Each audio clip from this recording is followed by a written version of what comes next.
The Cincinnati Reds are legit, and they will win the NL Central in 2026.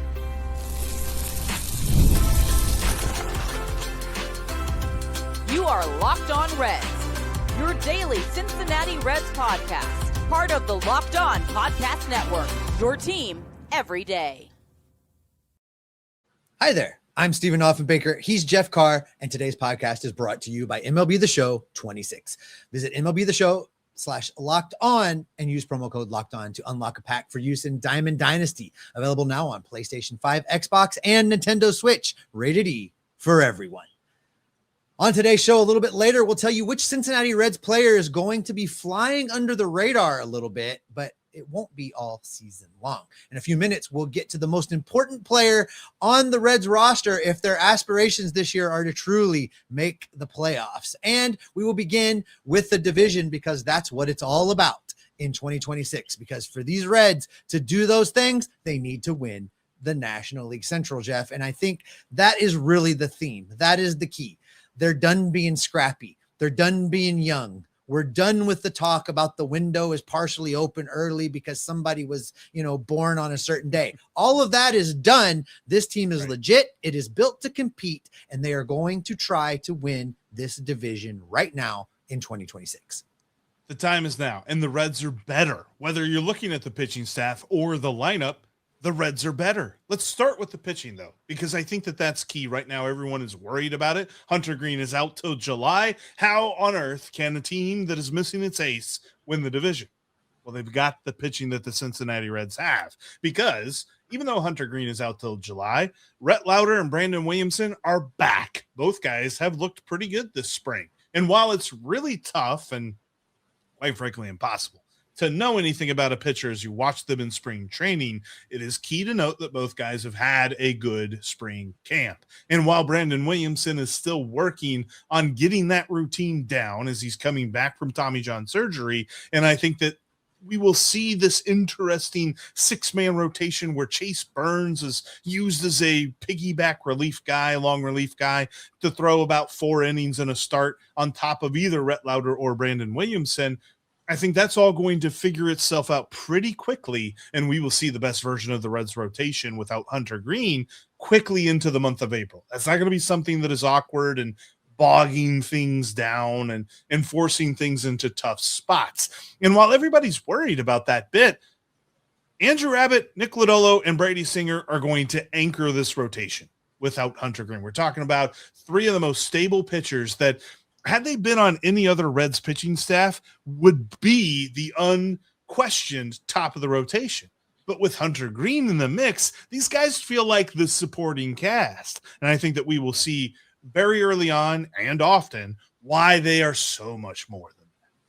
Yeah, you can look at this rotation, look at this pitching staff, and we can play the beginning intro of your favorite TV show, which is where they're like, previously on as the Cincinnati Reds turn, and talk about there's an injury and they're scrambling and they pull up whatever warm body they can find and hope that they can throw the baseball somewhere near home plate. That is not these 2026 Cincinnati Reds. They've taken these last 2 rotation spots, and one of those spots created by the absence of Hunter Greene, and they've essentially filled them with 3 guys that have all performed at the big league level. Now, granted, Rhett Lauder, limited exposure, but everything about him says he's going to be a successful major league pitcher. You've got Chase Burns, who performed both out of the bullpen and in the rotation last season at the big league level. We know he is going to bring the stuff, and we know that there is a time not so far in the future where his stuff is going to compete with Hunter Greene for the ace of this staff and for the most elite pitcher on this staff. That's who Chase Burns is. And then you've got Brandon Williamson, who just simply came to the big leagues when the Reds called him up and got better and got better and got better and learned on the job and became a valuable member of the rotation.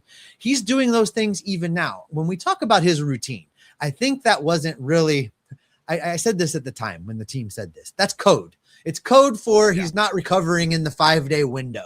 Right. And so he needs a little bit extra time to get himself in a space where he recovers in the 5-day window from start to start. Doing things the way that Terry Francona has laid them out, using piggybacks, kind of mixing up who's starting, who's coming in after. They're going to give all these guys time to catch up, going to give all of these guys time to stretch out and still be available late in the season when you get Hunter Greene back, and you're going to have all of these arms that still have something in the tank for an October push. That's what makes this rotation so exciting, because we haven't even talked about this bullpen that is much better in 2026 than it was in 2025. But you look at this rotation, they're going to cover a lot of innings. The bullpen, I think, not only has better personnel in it, but is going to be asked to cover much less of the ball game now, not have to go out there every single day. Tony Santillan is probably the happiest guy on this team right now. He's not going to have to pitch every other day. There's other guys on here that can help carry the load and help get this team where it needs to go. And it starts with the starting rotation. It starts with these guys that you can just rely on to go out there and do their thing and be good. That's one of the things that I look at when it comes to this bullpen that has impressed me in spring training, Steve. It's that Tony Santillan has absolutely no reports of any sort of lingering something or other from last season. He threw in 80 ball games, and you know that there had to be at least a handful more that he was up in the bullpen warming up and he just didn't get into the ball game. So we're talking about a chance that he could have thrown more than half the games of the season last year. He's not going to need to do that because there are more high leverage guys than they had last year. And I feel really good about this group that the Reds worked really hard on in the offseason to revamp. They brought in Pierce Johnson. They brought in Caleb Ferguson, a lefty, and they brought in another lefty in Brock Burke through a trade in which we saw Gavin Lux go down to Tampa Bay, Brock Burke coming over from the Angels. But the Reds now have multiple lefties that they can trust, albeit Caleb Ferguson will start the year on the IL with an oblique injury. But the Reds have Sam Maul, who they did not get rid of, who we thought they might get rid of last year, and they kept him. And Sam Maul's looked good through spring training. Looks like his pitching is back to the form that we saw in 2023 and 2024, where he did a great job of limiting base runners while also getting strikeouts. So I think that he is going to hold down the fort admirably while we're waiting on Caleb Ferguson to get back. But then when Caleb Ferguson gets back, at that point, we'll probably have a resolution to the 6-man starting rotation, and you'll just be able to send whoever it is that you want to see more in AAA and see them get a little bit longer of a runway before they come back and pitch in the majors, send them down and activate Caleb Ferguson and have your 8-man bullpen. You're right, Steve. Like, the talent is good, but they're also going to be asking a lot less of these guys. And I think that that is just going to feed into their usefulness deeper on into the season. And it's not just the bullpen, and it's not just the starting rotation that all got better year over year. They're all better in 2026 than they were in 2025. The lineup, that also holds true, Jeff. The lineup in 2026, much, much better than it was in 2025. You know, Elly De La Cruz has 100 home runs in the lineup behind him now. If you look at the totals from last season for these guys, and that a lot of that comes from the addition of Eugenio Suárez, who's going to be batting cleanup with his 49 home runs. We've talked about what he was able to do outside of Great American Ballpark and what we think he's going to be able to do now with 81 games at Great American Ballpark. What a tremendous upgrade to this lineup. When you talk about guys like Friedel, McLain, and Elly batting in front of Eugenio Suárez, there are going to be a lot of opportunities for Gino to drive in runs. And whether that comes from deep drives that allow runners to score, or home runs that allow runs to score in bunches, or even gap shots with that speed in front of him, those guys are going to round the bases. And the Reds are going to be able to do something that they haven't done a whole lot of in recent years, which is score early and score often. Yes. To lay that out succinctly, like, Eugenio Suárez addition is obviously an upgrade for the lineup, but let's talk about who he is replacing. Last year, the Reds gave 503 plate appearances to Gavin Lux. Gavin Lux was a net negative when it came to hitting. He was right around 0 wins above replacement. Santiago Espinal, he got 328 plate appearances. That's going to be replaced by a better performing player, whether that is Nate Lowe coming off the bench or whether that is Sal Stewart getting a full season. These guys are going to be put together in a way. And of course, Eugenio Suárez is going to get the lion's share of his time at DH, which Gavin Lux was the mostly DH for the season last year. So ultimately, you're replacing those guys who had bad performances with guys who we expect good things from, and if not great things from. If you listen to our bold predictions episode from yesterday, And so ultimately, I look at this lineup and I say it's better. And you also factor in that Spencer Steer is going to be your regular left fielder. And then whether Will Benson or JJ Bleday get the lion's share of the left-handed at-bats playing time in left field, those guys are going to be employed against right-handed pitching, something that they excel at. And they're not going to be asked to be put into tough situations against left-handed pitching. I think overall this lineup looks a lot better, even on paper. And I think that we will see some breakouts that make the paper even look pedestrian. Yeah, and just to be clear, when you talk about Benson or Bleday, we have talked about that if Benson doesn't perform, you'll see Bleday replace him. So it's going to be one of those guys all throughout the season.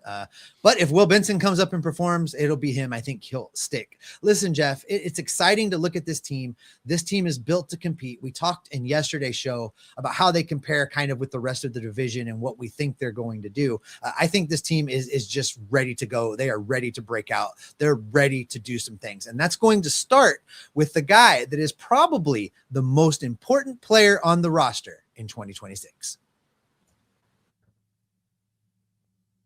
Hey, this is Jeff Carr from Locked On Reds. And, I've reached the point in my life where my wife and I are looking toward the future. We've got the house. We've got the career. We even have an awesome dog. But now we need to secure that future. That's where Ethos comes in for us. When I look at this insurance or that insurance and I try to pick one, I might as well be reading an entirely different language. Ethos clears up the noise and gets me set up with exactly what I need, because Ethos makes getting life insurance fast and easy, and it's 100% online. You can get a quote in seconds, apply in minutes, and get same-day coverage. Protect your family with life insurance from Ethos now by going to ethos.com/lockedonmlb. In as little as 10 minutes, you can get a free quote and up to $3 million in coverage at ethos.com/lockedonmlb. That's ethos.com/lockedonmlb, ethos.com/lockedonmlb. Application times and rates may vary. What if sports were traded like markets? Now you can put your sports IQ to work in real time with Robinhood Prediction Markets. It's not you against the house. It's you participating in a live market. You can buy or sell your positions live all game long. Use your sports knowledge in the moments that matter. Robinhood Prediction Markets changes the game. It's people moving the action. So when momentum shifts, you can move with it. I always knew the game, but never had a dynamic way to apply that knowledge. Now I can actually take part live in a market powered by people. You're no longer just a spectator. Play by play, you decide. Trade every play with Robinhood. Now available across the U.S. Download the Robinhood app now to begin. Futures and cleared swaps trading involves significant risk and is not appropriate for everyone. Event contracts are offered by Robinhood Derivatives LLC, a registered futures commission merchant and swap firm.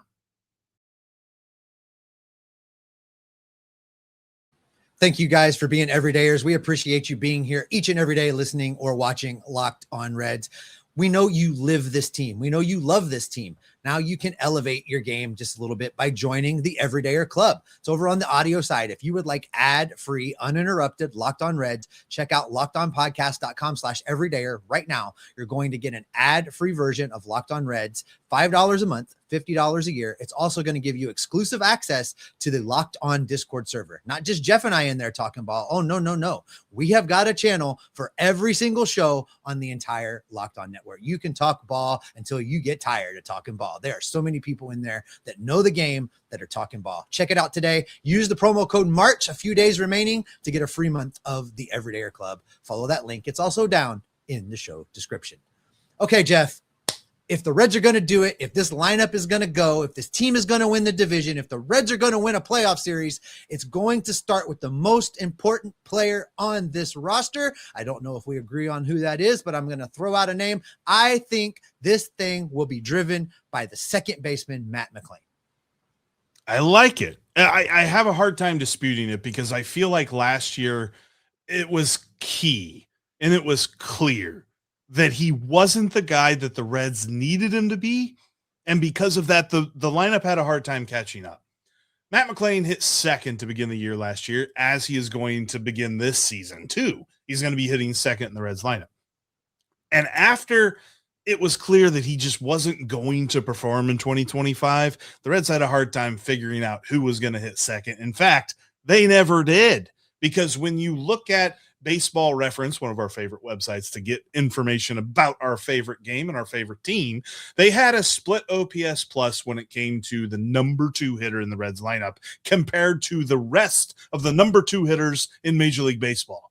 The Reds were 40% worse than the rest of the league with their number 2 hitter. And that's all because Matt McLain just never got going. His bat never ended up working. He is the guy that holds this entire lineup together. Yes, TJ Friedl needs to be the on-base man at the top. Yes, Elly Cruz needs to be the electricity in the middle, and Gino's got to be the power. But none of that works if you have a black hole in the number 2 spot in the order, and that is all going to come back to Matt McLain, who, Steve, his spring has been phenomenal.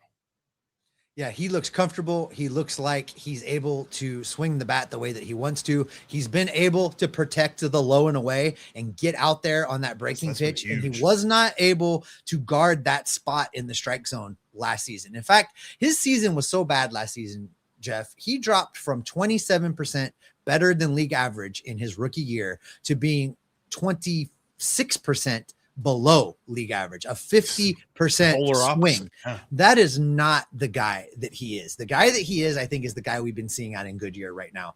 Is he going to get back to having a slugging percentage of 500? I don't know that it's going to get that high, but it's going to get back up in the 400s. He slugged 343 last season. He's better than that.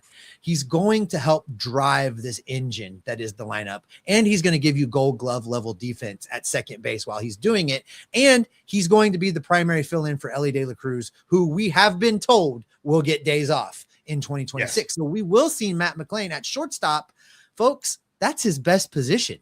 He's a better defensive shortstop than he is a defensive second baseman, and that's saying something. Matt McLain is going to contribute to this team, whether he's playing defense or he's batting in the batter's box or he's running the base pass. I look really forward to seeing what he puts together. He's going to be a 3 to 4 WAR gain for this team in 2026 at a minimum. He could do even better than that. But his rookie season, he put up 3.6 in WAR. Last season, he was flat 0. He was replacement level 0.0. He's going to be much better than that. And it's going to be trickle down, because Matt McLain's success means to more RBI opportunities for Elly Cruz. It means more RBI opportunities for Eugenio Suárez. It means that the pitchers on the mound are going to benefit from elite defense behind them, and they're going to not have to worry about being unlucky. Graham Ashcraft can breathe a sigh of relief this season. Yeah. This team is going to be better, and it starts with Matt McLain. I think the important part about, you mentioned the wins above replacement, the WAR from 2023 being 3.6. The important thing to know about that is he played in a lot less games that year than he will this year. And WAR is an accumulative stat. So if you keep playing like he did in 2023 and you give him another 50 games, he's probably around 5 wins above replacement, maybe even 6. And 6 is when you're starting to get into that category of this dude might win an award or 2. Now, I don't know if he jumps up to that level, and there's been some folks that have taken that step with how good he's looked in spring training. And I'm not going to say he's going to hit 500. But there's some things from spring training that you can take away from his game that could translate into regular season ball. And the first thing is plate discipline. This spring, he has a chase rate of just 17%. For his career, it's 25%. So it's a huge drop. He is not chasing bad pitches. He's not swinging at things that he cannot hit. And like you mentioned, the low and away pitch, this is more of an eye test thing, not a numbers thing, but you can watch him. He stays back on his back foot. He is able to stay in the strike zone longer, extend that bat, and hit the ball into right field. Go the other way with it when it's a low and outside breaking ball. And then he gives the Reds a hit. He keeps the lineup moving on. And then when pitchers see that, you know what they got to do? Got to adjust their scouting report, and their game plan changes. And then all of a sudden, while they're doing that, he's getting much better pitches to hit. We see him doing much more damage. And I think that is something that you can take away and trust that we'll see from Matt McLain here in 2026. Steve, my number one argument for this would be Elly Cruz, but we saw what happens when Elly is Elly last year. Because when Elly was Elly last year, this lineup was almost there. He gets the lineup to where it could be. And then Matt McLain takes it and gets it where it should be. Because I think ultimately Elly can be the 30-30, the 30-50 guy that we think he could be. And this team still needs something else. Whether that's South Stewart being his future cleanup hitter self, whether that's Noelvi Marte, who could be a huge part of this team's success, it all comes back to Matt McLain. Dude makes it all work from that number 2 spot in the lineup. And if he is there, and if he is performing the way that we expect him to do and breaking out in the way that he's shown in spring training, then this team is going to win the division. Elly De La Cruz just has to be chomping at the bit to get to the regular season and get going. He has a revamped Matt McLain hitting in front of him, and he has 49 bombs and Eugenio Suárez hitting behind him. He is finally going to get pitches to hit. They are going to have to pitch to Elly. They can't just walk Elly. We will not see another game this season where they intentionally walk him 3 times, because that means they're bringing up Gino. That's not going to happen. That happening last season tells you everything you need to know about what the Reds were doing with this lineup behind Elly last season. Nobody was afraid 100%. at all. We will not see that this year. Elly is going to be able to feast. He's going to get pitches to hit. He has protection behind him, and he has somebody in front of him that, 1, he can drive in, and 2, is fast enough not to get in his way when Elly's on the base paths too. Matt McLain is just as speedy as Elly De La Cruz, so it's not going to clog up the bases. I'm really, really excited to watch this in action in games that count. I think, and you know, I don't say this often, but I think you got this right. Matt McLain is the most important Cincinnati Reds player for 2026. But coming up next, there's one specific player who is living under the radar right now, but that ain't going to be for long. The Major League Baseball season is so close, I can almost taste it, and this is the perfect time to jump in on the futures because they won't be around for much longer, especially when it comes to the season win totals for your Cincinnati Reds. Looking at what FanDuel has right now, they have the over-under set at 80.5 wins for the Reds in 2026. I'm smashing the over. I think it's gone down ever since the Hunter Greene injury. I think that the Reds can survive that, and then whenever he comes back, they're going to go on a crazy run in July. I feel really good about this season. I think the Reds have a chance to win more than 90 games, which also is another thing you can check out over on FanDuel. In fact, if you look at that one, the odds on it are plus 390 for the Reds to win 90 or more games. FanDuel's the perfect place to jump in on all of the action. Plus, you can check out all the college basketball props, parlays, and bets that they've got. That's all over at FanDuel.com. FanDuel, play your game. MLB The Show 26 is out now. You can get in on all of the action, whether it's the Diamond Dynasty, Road to the Show, Franchise Mode. I love Franchise Mode because I make all the right decisions with the Cincinnati Reds, and we never lose. But that Diamond Dynasty, you can build yourself a fantasy team and play against other fantasy teams and be the best fantasy team, because I got Elliott Short, I got Chase Burns in my rotation. I'm looking at Ken Griffey Jr. in center field. We're talking about the one before the injuries. You know what I'm talking about. Go over to MLB The Show 26 right now. Get the free code that we have for use in Diamond Dynasty to get your free pack. Go to MLBTHE.show/locked-on and use the promo code LOCKEDON to get that pack right now, and go get yourself a copy, whether it's on PlayStation 5, Xbox Series S and X, or Nintendo Switch. MLB The Show 26, it's rated E for everyone.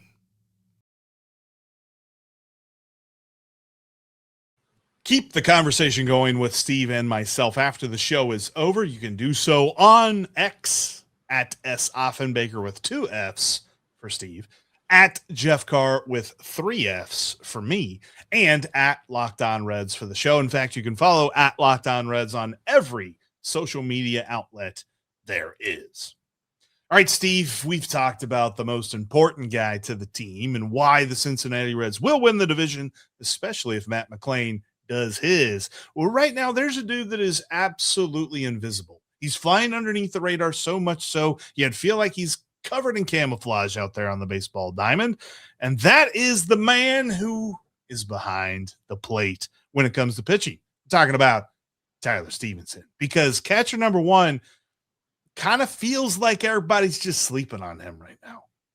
Yeah, I talked about this as one of my bold predictions yesterday, Jeff. I think he's going to get into 145 games, which would be a career high for him. And I think he could be good for a 3 in WAR potentially if he's able to do that. He's heading into a contract year. This is his final year as a member of the Cincinnati Reds. And I think he is just going to go off. You look at where the upgrades and where the way the lineup has been built, it pushes Tyler Stephenson, who at one time we thought could be a cleanup hitter on this team, or, 4-5. It pushes him all the way down to 7. So once a pitcher gets through Friedel and McLain and De La Cruz and Suarez and Stewart and Spencer Steer, yeah. Now they get to Tyler Stephenson. And I think he's going to capitalize on that. He's going to be able to really take advantage of having some guys on base in front of him. He's going to be able to take advantage of being healthy and really just kind of playing with a chip on his shoulder. You and I talked about this in prep a little bit. He has not been put front and center on any of the marketing stuff. The Reds really aren't pushing him out there. We heard conflicting reports about what really went down during Reds Fest. First, he was going to be there, and then at the last minute, he wasn't going to be there. There's lots going on. This team took him to arbitration over $250,000. That could not have been a pleasant experience. And we knew that he was going to win that. We talked about he was going to win that, right. And he won that because it was ridiculous. So I think he is going to go off because he is playing for his next contract. That's going to benefit the Reds. That's going to benefit him. It's not just the offense, though, that we need to be looking at when we're talking about Tyler Stephenson. He has worked countless hours to be better at framing, which is less of a thing now with the ABS, but also just in managing this pitching staff. This pitching staff has a lot of young guys and a lot of guys that are working their way back after having been gone. Tyler Stephenson is going to be the stabilizing force for them. He knows these pitchers. He knows how to keep them comfortable. He knows how to call a good game with the help from Derek Johnson in the dugout. But Tyler Stephenson is going to be what keeps that rotation grinding. And I really like what he brings to the table. Now, defensively, many will argue that Jose Trevino is a better defensive catcher. There is some validity to that argument. But when you take the total package, when you take how he can perform at the plate, how he can manage the pitching staff, how he gets along with the young pitchers in this rotation, I think Tyler Stephenson is going to be the glue that holds all of that together while these pitchers are working on their new routines and figuring out how they're going to pitch at the big league level this year and how they're going to get back into the swing of things, having missed with injury in the case of Brandon Williamson and Rhett Lauder. Tyler Stephenson is going to kind of pull it all together, keep those guys close, and put them in the best position to be successful, which is the thing that I advocate for the most, right? You have to put players in positions to be successful. Tyler Stephenson is going to do that with this rotation.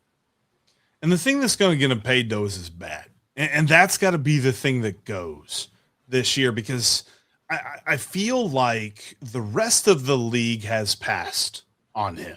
Not necessarily from a standpoint of, when he hits free agency, he's just going to get passed over. I don't think that's the case, and he can certainly change that narrative with a big year like you're talking about. But like if you look at top 10 lists when it comes to certain positions, it just doesn't include him. They leave him out for top 10 major league catchers, and I've seen him left off of top 10 national league catchers, to the point that now he's no longer amongst 15 in the top 10. And for me, that is such a undershot from where we thought he would be whenever he was first called up. And so I think that he gets back there with a big performance at the plate this year, because folks are looking at him as a bat first catcher, which is a rare thing in this day and age of baseball. There's more glove first guys than ever.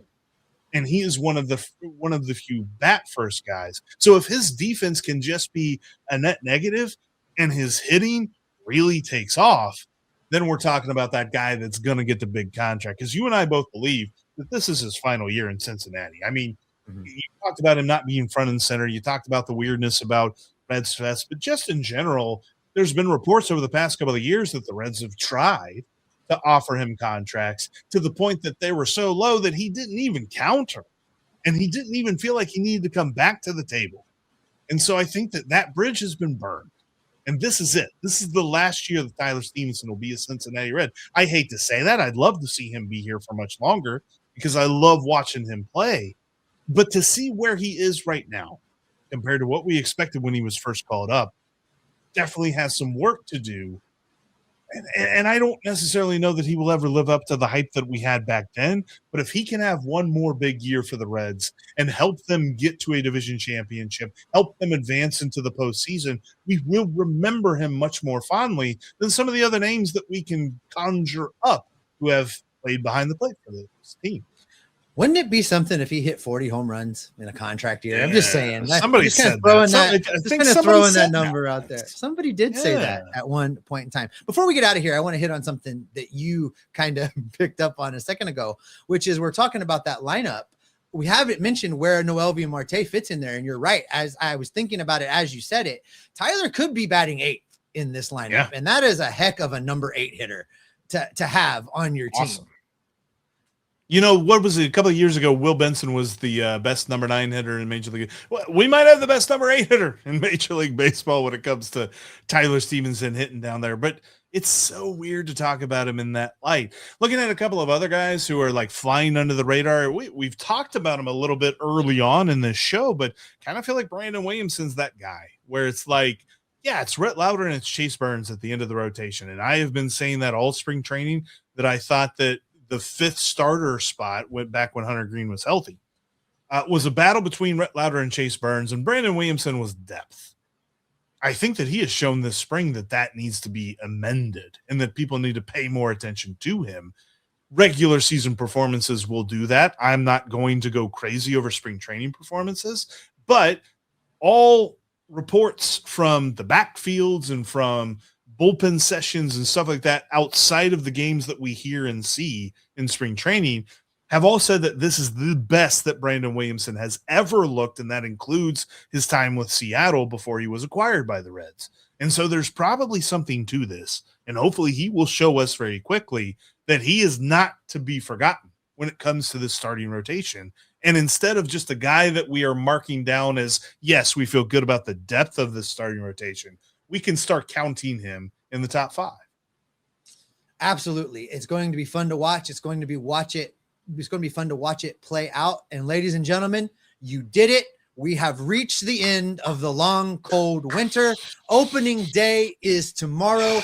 Baseball is back, and we've got you covered. Make sure you click that subscribe button. Make sure you click that notification bell. Jeff and I are going to be in your feed 5 days a week, Monday through Friday, talking about everything going on with Cincinnati Reds baseball. We'll jump in the feed extra if something special happens on the weekends. And this season, something new. We're going to have a lot of extra content for you. Lots of extra little episodes along the way that'll drop before the game. Something special with the lineup. Something that kind of piques our interest that we're going to be watching for in the upcoming game. You want to have that subscription button clicked so you don't miss any of that. That's also going to get you the Reds postcast. Tim Daniel's going to go live after each and every Reds game all season long to break down what it was that you just saw. We have so much content coming your way. We can't wait to bring it to you. Jeff and I are going to be working hard to gather up all of the news, the notes, the rumors, the reports, the information. We're going to bring it all right back here to keep you locked on Reds every single day. I want you to get the word out that we back up. Absolutely. Let's go.